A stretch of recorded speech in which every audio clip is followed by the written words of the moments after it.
Hey everyone! Welcome to The Young and the Restless. I'm Jane, and I'm so excited to have you here.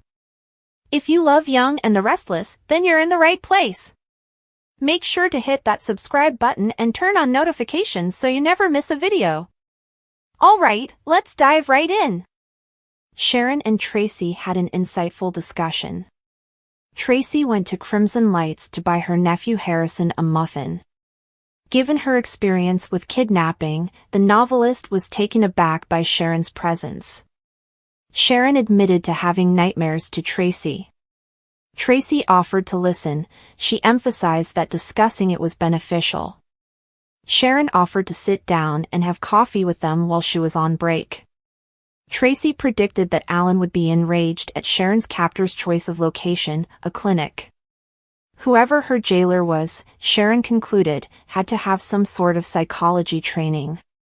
Traci seemed surprised and worried.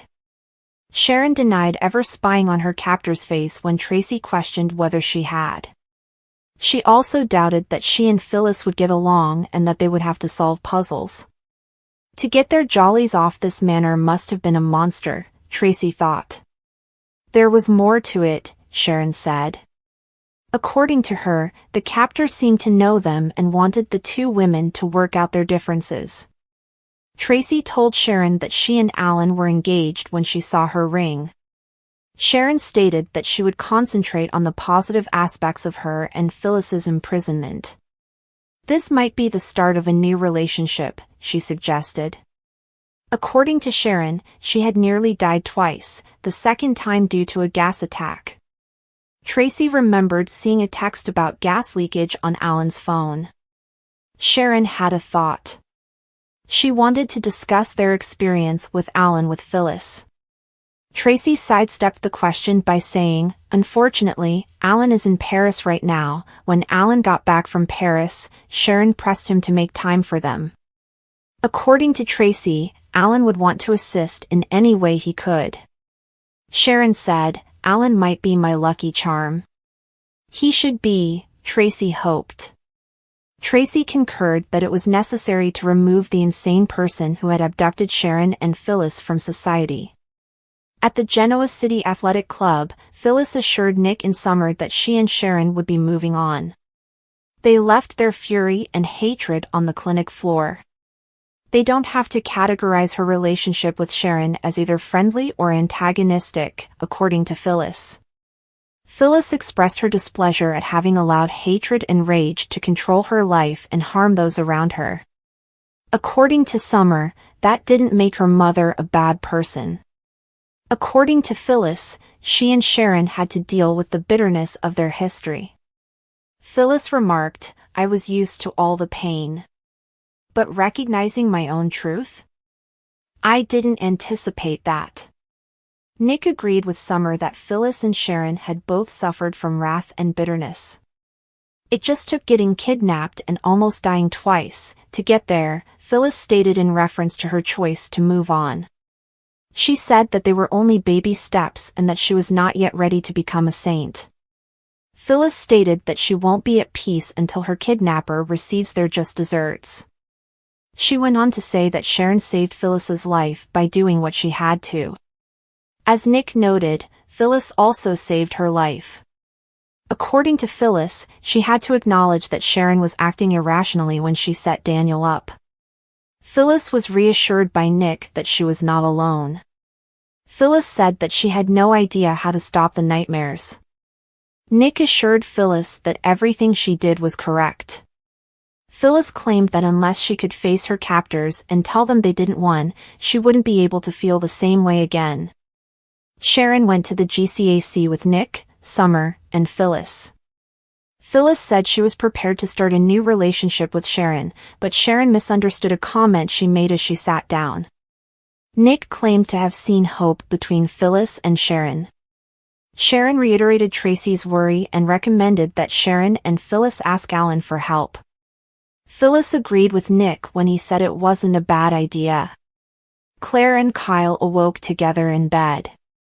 Claire believed she would be late for work because she had overslept. According to Kyle, her supervisor would comprehend. Claire informed Kyle that she had to go because she couldn't go on. It was fortunate that she had clothing with her, Claire noted. She expressed her satisfaction with the way their relationship had developed up to this point. Claire was informed she was unique by Kyle. "I have an idea," he said. When Kyle suggested that they call in sick, Claire did not agree. It was difficult for her to resist his charm. Kyle placed a room service order for coffee and breakfast. Claire started a light-hearted pillow fight. Kyle and Claire relished their room service lunch, which included bacon and blueberry muffins. To check in with work, the two grabbed their phones. It was outside of society that Jack and Nikki met. Jack was asked by Nikki how the Abbott house renovation was progressing. Jack assured Nikki that her success at work would make the late Catherine very happy. Nikki is looking for the truth. Jack claimed that although he never missed a chance to scold the mustache, he is not at fault this time. Jack stated that he would deny it if Nikki did it again, but he accepts Victor's final power grab, which knocked Billy to his knees. Jack went on to say that Victor's method wasn't acceptable to him. He acknowledged that if Victor and Jill hadn't perpetrated a prank on his brother, Billy would not be in a better place now. Nikki was taken aback by Jack's gratitude. Jack emphasized that Nikki was Lily's place and that she was back with her family. Victor, according to Nikki, was allowing her to flourish at Chancellor.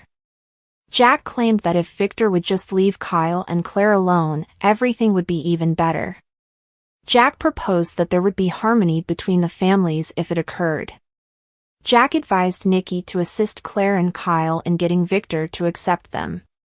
Nikki claimed that although she was all for promoting real love, she would be the one to suffer Victor's anger if everything fell apart. Jack pondered how long Nikki had been afraid of Victor's anger. When it came to Victor, Nikki claimed to have more experience than most. She promised to try her hardest for Claire. At that moment, Kyle and Nikki texted Jack and Nikki to let them know they wouldn't be showing up for work. Jack and Nikki came up with the notion that they are spending time together by themselves. He said, "Young love, Jack." "Divine," said Nikki. They decided to give Claire and Kyle the day off. The fact that Jack and Nikki appeared to be comfortable with the texts they sent them pleased Kyle and Claire. Claire questioned Kyle about whether he would end up being a negative influence on her. Since her assistant wouldn't be in, Nikki made the decision to start working. Jack's candor was appreciated by Nikki. "We are the oldest and dearest of friends," Jack replied. "I will always be honest with you."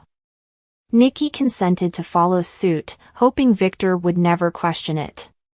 Traci contacted Alan by herself and left a message wishing him a safe travel. She said she had a problem with her editor and was unable to accompany him.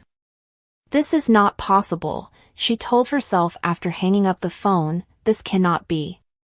At Crimson Lights, Jack joined Traci. To assist her realize that she had not made the greatest mistake of her life, she turned to her brother.